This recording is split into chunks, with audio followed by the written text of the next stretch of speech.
Jesus dying at 33 years old and praying at the Mount of Olives with the 12 disciples right before he dies is a metaphor that your energy climbs up the spine and finishes at the 33rd vertebrae, where there are two olives connected to the medulla oblongata right under the pons, one olive on each side.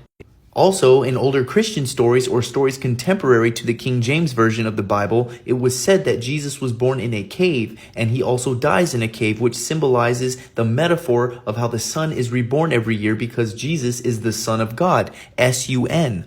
Learning astrology is critical to one's enlightenment because if you know the story of the stars and you read religious scripture, you will realize that Jesus dying for 3 days is mirroring the sun during the winter solstice, which lands on the 21st. So if the sun doesn't ascend or decline in its latitude for 3 days, it is considered still, even though it's constantly going from east to west on the horizons. And for the cherry on top, to all you non-syncretists and churchgoers, the only reason it says in Luke 2:21 at the end of 8 days when he was circumcised he was called Jesus is because Jesus is the sun. And the sun is what determines the year. When the sun dies on the 21st, it is reborn on Christmas Eve. And 8 days later would be the circumcision because the circle of the year is being cut. If you don't know astrology and you try to read scripture, you're not going to be able to penetrate the true deeper meaning and you will be limited to only surface level knowledge. The most famous prayer in all of Christianity told by Jesus in Matthew 6:9, "Our Father who art in heaven, thy kingdom come, thy will be done on earth as it is in heaven. Give us this day our daily bread and forgive us of our trespasses as we forgive those who trespass against us. And lead us not into temptation, but deliver us from evil. For thy is the kingdom and the power and the holy..." What in the French toast just happened?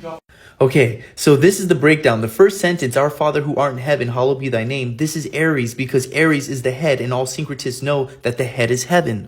Next is, "Thy kingdom come." The kingdom represents earth itself, which is a symbol for Taurus because it's an earth sign.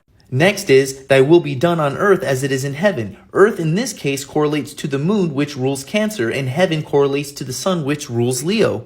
"Give us this day our daily bread." That's Virgo, who is always seen with a cornucopia or a leaf of corn wheat because back in the day the virgins would harvest wheat from the crops during Virgo season.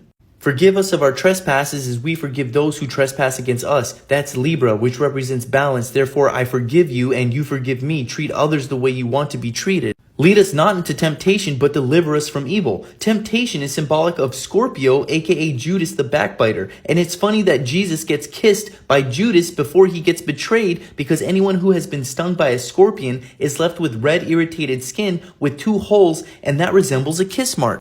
Alright, I've run out of time. Smash that follow button for part 3.